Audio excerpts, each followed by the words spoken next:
बात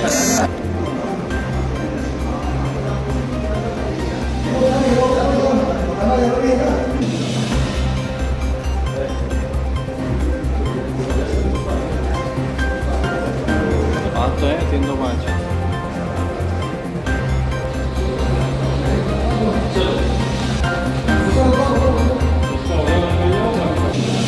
आने वाले ही नहीं है यार, क्या प्रेस काम करे फिर बताओ ना यार। अरे ये नाम बताना बोलना।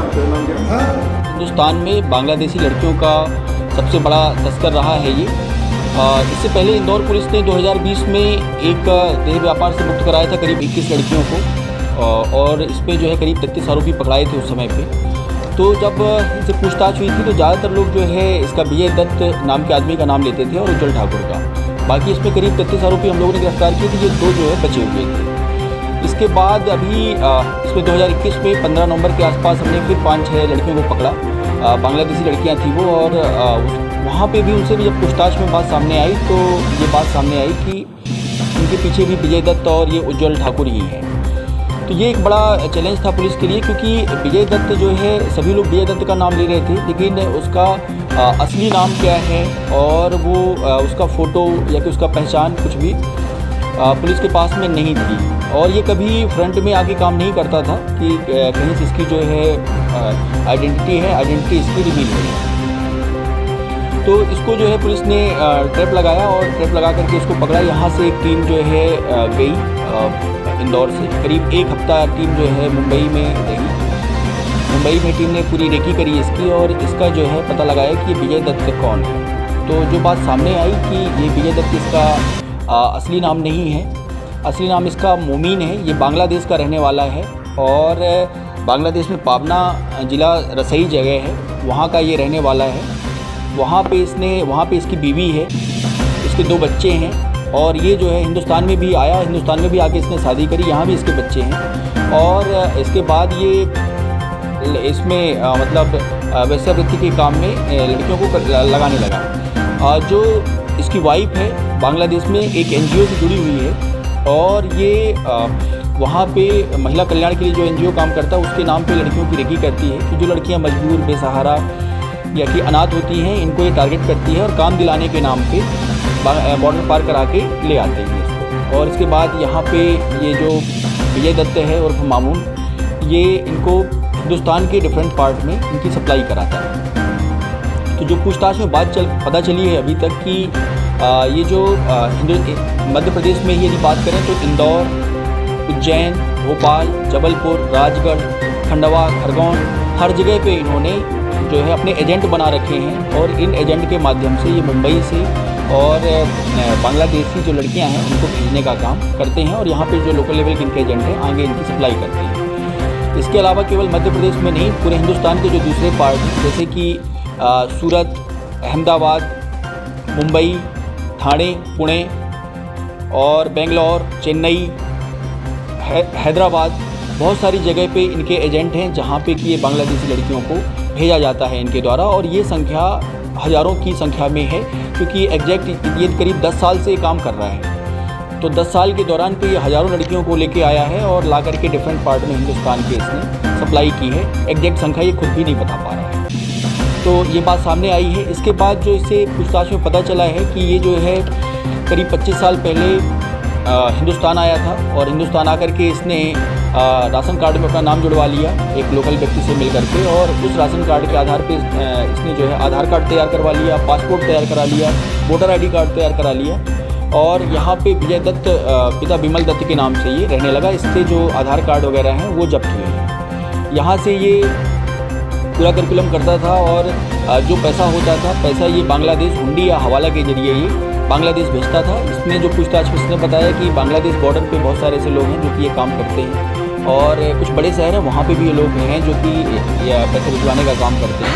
उस पर भी एक अलग लाइन है, उस पर पुलिस काम कर रही है। इसके अलावा जो इसमें जो लड़कियां होती थी ये इनके चंगुल में बहुत बुरी तरह फंस जाती थी। इनके पास निकलने का कोई विशेष जो रास्ता है वो बचता नहीं था, क्योंकि ये इनको लगातार धमकी देते थे कि तुम बांग्लादेश से आई हो, तुम्हारे पास में कागज़ नहीं है, और यदि तुम पुलिस के पास गई तो पुलिस तुमको पकड़ के जेल में बंद कर देगी। तो इस डर से लड़कियाँ ये पुलिस के पास में नहीं आती थी और ये लगातार इनका शोषण होता रहता था। करीब जो है 5 से 7 जो है इनके लड़कों के पास इनको भेजा जाता था और इनको जो भी पैसा मिलता था बहुत ही कम अमाउंट इनको मिलता था लड़कियों को। इनकी क्षमता बढ़ाने के लिए ये MD और दूसरे अदर ड्रग्स जो हैं उनका भी इस्तेमाल करते थे। इस दिशा में भी पुलिस जो है अपना काम कर रही है।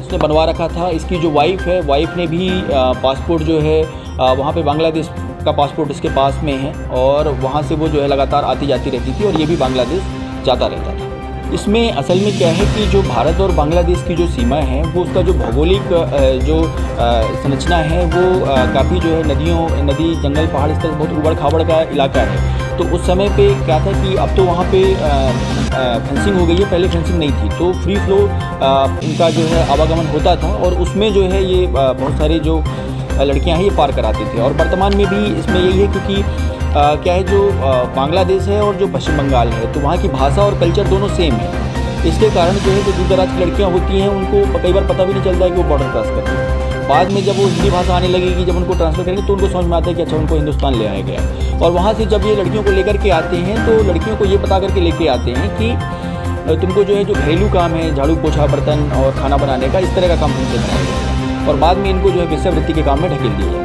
इसमें निश्चित तौर पे इसमें बहुत सारी चीज़ें हैं जो कि इसमें पूछताछ की जा रही है इनसे, क्योंकि इसमें जो है जैसा कि हमने बताया कि हज़ारों की संख्या है और जितनी इन्होंने लड़कियों को लेकर के आए हैं बांग्लादेश में और हिंदुस्तान के पूरे अलग अलग हिस्सों में इन्होंने लड़कियों की सप्लाई की है, वो भी इनसे पूछताछ की जा रही है। और जो संबंधित एजेंसी जैसा हमने बताया इसमें कि हवाला और हुंडी के जरिए पैसा भेजते थे और इनका जो फर्जी आधार कार्ड और इस तरह की चीज़ें बनाने का भी इनका एक नेटवर्क है। उन सभी दिशाओं में पुलिस काम कर रही है। पासपोर्ट नकली नहीं कहेंगे क्योंकि इसने क्या किया था कि राशन कार्ड में अपना नाम जुड़वा लिया था विजय दत्त पिता बिमल दत्त के नाम से। तो जब राशन कार्ड में नाम आ गया तो राशन कार्ड के नाम के आधार पे इसने जो है आधार कार्ड बनवा लिया। जब आधार कार्ड बन गया, यहाँ के लोकल डॉक्यूमेंट बन गए तो फिर पासपोर्ट भी इसका तैयार हो गया। तो इस तरह से इसने पासपोर्ट तैयार करा लिया यहाँ का और फिर वो अपना तो एक तरह से वो अपने आप को उसने लीगलाइज बना लिया करके। और ये जो लड़कियाँ भी आती हैं बांग्लादेश की, तो जो लड़कियां यहाँ लंबे समय रह जाती हैं उनका भी ये लोग आधार कार्ड, वोटर ID कार्ड और पासपोर्ट इस तरह की चीज़ें तैयार करवा देते हैं। अभी इसमें पूछताछ इससे की जा रही है, डिटेल पूछताछ की जा रही है, किसने केवल हिंदुस्तान में भेजा या हिंदुस्तान के बाहर भी इसने सप्लाई की है। लेकिन अभी ये पक्की बात है कि इसने जो है हिंदुस्तान के डिफरेंट हिस्सों में, मध्य प्रदेश में भी कई जिलों में इसने जो है लड़कियों की सप्लाई की है। और यहाँ के इसके जो लोकल एजेंट हैं, जैसे कि यहाँ पे उज्जवल ठाकुर है और एक सेजल नाम का आदमी था, वो भी इसमें मुख्य रूप से इनसे जुड़ा हुआ। वो उसका जो ट्रेन है वो बहुत उबड़ खाबड़ नदियों वाला, जंगलों वाला इस टाइप का है। तो उसमें कहीं ना कहीं जो उस लूपहोल का फ़ायदा उठा करके ये लोग यहाँ पे आते हैं। दूसरा एक जो कल्चरल आइडेंटिटी है बांग्लादेश की और पश्चिम बंगाल की, तो वहाँ भी बंगाली भाषा बोली जाती है और संस्कृति भी लगभग सेम है। तो लोग और इनकी रिश्तेदारियाँ भी हैं, कई जो बंगाल के लोगों की बांग्लादेश में रिश्तेदारियाँ भी हैं, तो बहुत जल्दी आसानी से घुल मिल जाते हैं। तो यदि कोई व्यक्ति बांग्लादेश से क्रॉस करके बंगाल में आता भी है तो बहुत जल्दी उसकी पहचान नहीं होती। इसमें जो है ये बात हमारे संज्ञान में आई है। उस पूरा जो मामला है जो दबा हुआ था उसको हम लोग निकाल रहे हैं और उसमें जो है यदि इनकी भूमिका कहीं समझ में आई, क्योंकि अभी पुलिस के पास में काफ़ी लीड है, तो उस पर भी हम लोग काम करेंगे।